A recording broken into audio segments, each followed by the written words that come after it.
অনেকে বলে যে নামাজের মধ্যে মনোযোগ নাই, নামাজে যখন দাঁড়াইছি সারা দুনিয়ার খেয়াল আমার মাথায় চলে এসেছে।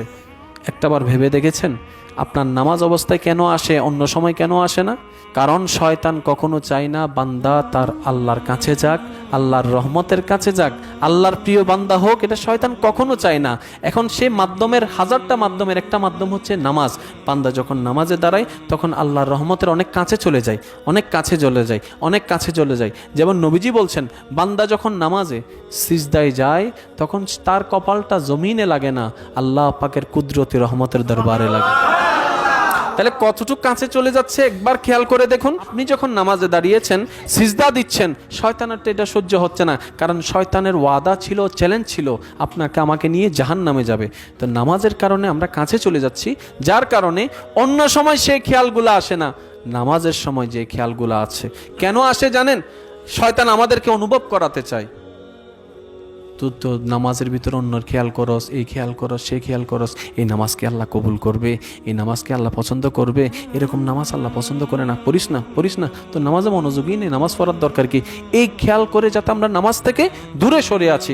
নামাজের হুকুমদাতা আল্লাহ, আমরা হচ্ছি বান্দা, আমরা আল্লাহর হুকুম পালন করার জন্য নামাজ পড়ব, সর্বাত্মক যতটুকু সচেষ্টভাবে ভালোভাবে করা যায় আমরা সেটা দেওয়ার চেষ্টা করব। কবুল করবে কি করবে না সেটা আমাদের দেখার বিষয় নয়, সেটা আল্লাহ পাকের ইচ্ছা।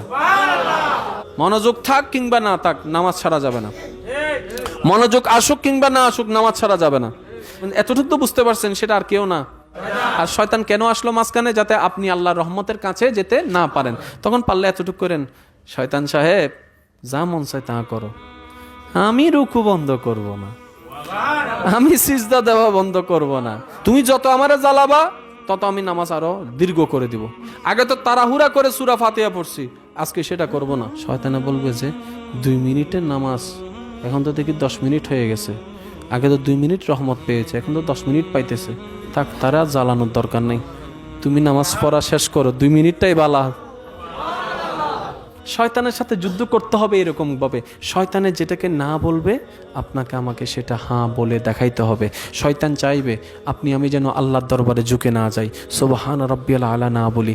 যখনই এরকম ডিস্টার্বটা করবে তখনই একটা কথা মনে রাখবেন, আস্তে আস্তে পড়া শুরু করবেন, একটু সময় দিবেন, একটু সময় দিবেন। শয়তান দেখবেন যে আস্তে আস্তে, একদিনে তো আর হবে না, এক সপ্তাহে হবে না, করতে থাকুন না, দেখবেন যে আস্তে আস্তে শয়তান আপনার থেকে নামাজের ক্ষেত্রে দূরে সরে যাবে।